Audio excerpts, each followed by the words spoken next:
Look, quick question, who actually looks better? Not who benches more, not who trains harder, who looks better? Because one of these chests completely changes how your entire physique looks and the other one doesn't. Now really think about this, why do some guys look crazy in a plain white t-shirt and other guys train chests all the time and still look flat? And the reason is because it's not about effort, it's about how you train. And I know this firsthand because I didn't just have a flat chest, I literally had a hole in my chest called pectus excavatum.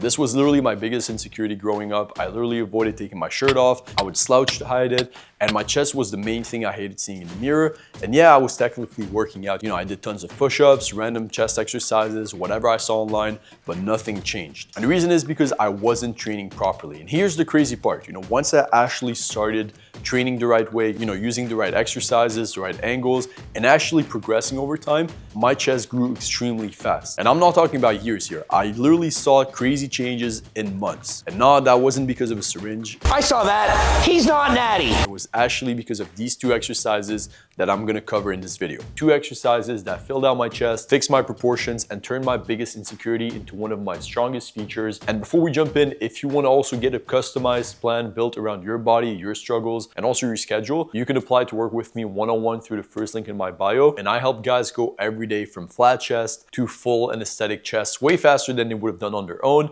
But yeah, that's pretty much it. Let's get into the fun part. And I first wanna start with why most chest training fails. And here's where most people mess up. They think chest growth comes from doing more, more exercises, more sets, more chest days. So they throw in flat bench, incline bench, machines, flies, push-up, dips, all into one workout. And then what do they get? They get shoulder pain, elbow pain, and their chest looks exactly the same. So if you're natural and you're not gonna grow from doing everything, you're gonna be growing by doing the right things hard and sticking to them consistently. But yeah, chest growth really comes from doing two things, getting a deep stretch under load and also getting a strong and controlled contraction. And most people miss both. They bounce the weight on presses, they swing on flies, and they let their shoulders and triceps do most of the work when they're training chest. So their chest never actually gets the signal to grow, and that's why these two next exercises that I'm gonna cover work extremely well. So first thing I wanna say is that yes, your chest is technically one muscle, but visually it's actually two parts. So there's going to be your upper chest and your lower chest. And if your upper chest is underdeveloped, then your physique will look flat, saggy, and bottom heavy.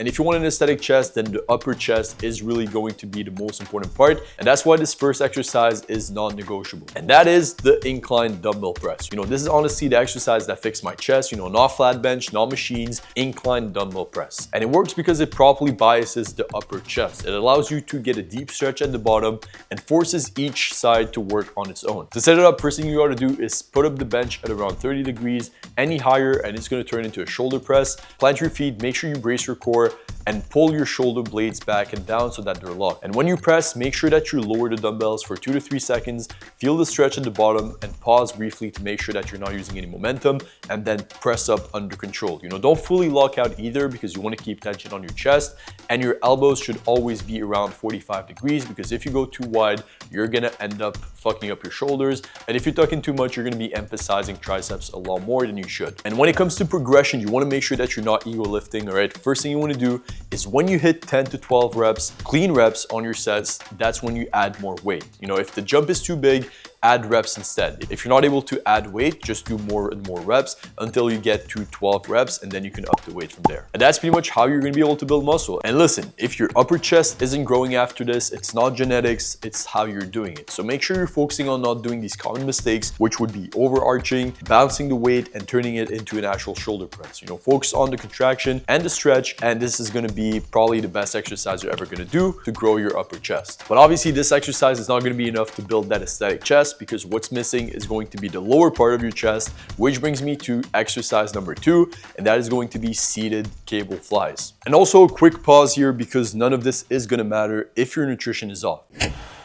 You've probably heard the saying, your abs are made in the kitchen, and the same thing applies to your chest and pretty much every other muscle. And the easiest way to stay consistent with your diet is gonna be Cali, that's what I use. This app literally lets you take a picture of your meal and it's gonna track the calories and the macros for you, your protein, your carbs, and your fats. And it's also pretty clutch when you're eating out. And the scans have been fast and accurate for me so far, but I always make sure to double check the ingredients to make sure that they're precise, because sometimes the app might miss something. So you can literally add a new ingredient if needed, but it saves me a ridiculous amount of time. And also my favorite feature is the barcode one. So you can literally take a protein bar, for example, and you can scan the barcode, and it's the best part. Honestly, like, it saves me a ton of time. I use it every single day. And the best part is it uses the same food database as MyFitnessPal, but it's cheaper. So stop guessing and start tracking. Download Cali. You can find it in the first link in bio. Just click on it and you can use my code HusseinYT for a 3-day free trial. Check it out.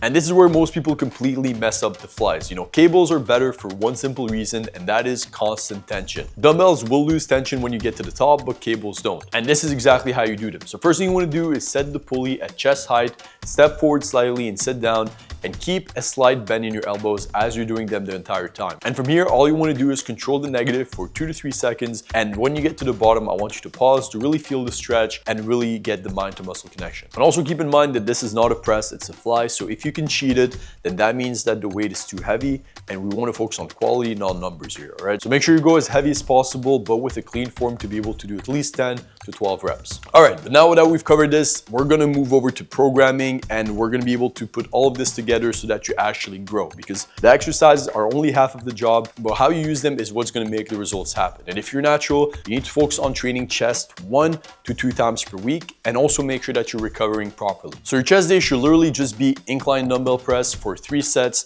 to failure and seated cable flies for 2 sets. That's it. 5 hard sets close to failure and track. For the reps, you can aim for 8 to 12 on the incline and 12 to 15 on the flies. Pretty simple. That's what I've been sticking to, and it's been working amazing for me. And also what I do for the rest is I make sure to rest between 2 to 3 minutes on the presses and 90 seconds to 120 seconds on the fly. So 1.5 to 2 minutes.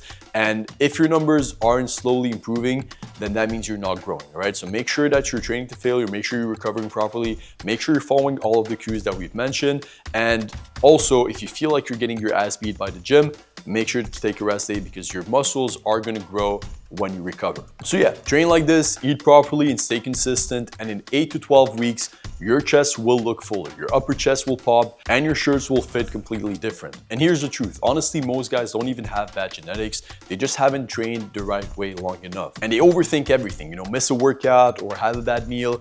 It doesn't matter. What matters the most is what you're gonna do next. This isn't about having a big chest. It's about finally liking how you look when you look in the mirror and being proud of the effort that you put in. So don't overthink it. Just follow the steps that I've given you, and trust me, if you do it consistently, you're gonna see the results you're looking for. But yeah, that's pretty much it for this video. Now you know the 2 exercises that will actually make your chest pop. These are the exact same movements that I still use every single week. Make sure you go follow me on Instagram at HusseinFHT. I drop new videos every single day.